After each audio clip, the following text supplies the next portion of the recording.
राधा वल्लभ श्री हरिवंश।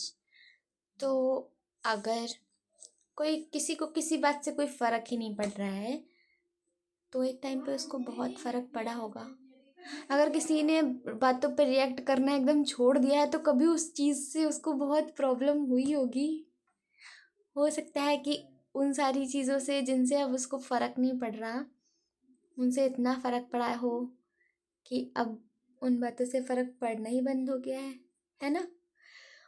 और हो सकता है जो अब शांत रह रहा है वो बहुत बोला भी होगा भाई, उसने अपनी बात कही भी होगी, चिल्लाया भी होगा, रोया भी होगा, तब जाके वो अब शांत है ना।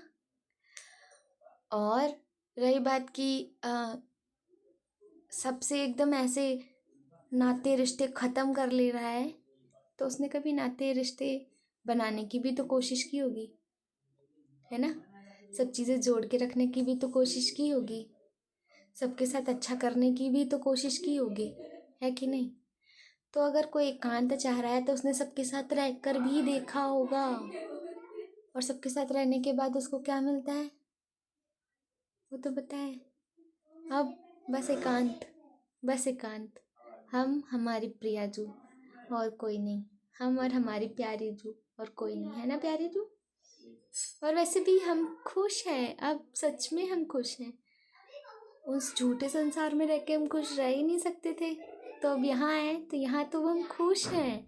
और हमारे प्रियाजू हमको बहुत आनंद में रख रही हैं, बहुत आनंद में। अब तो कोई दिक्कत भी है ना तब भी प्रियाजू आनंद में दे रही है, आनंद दे रही है कि हाँ ये भी अच्छा है ना।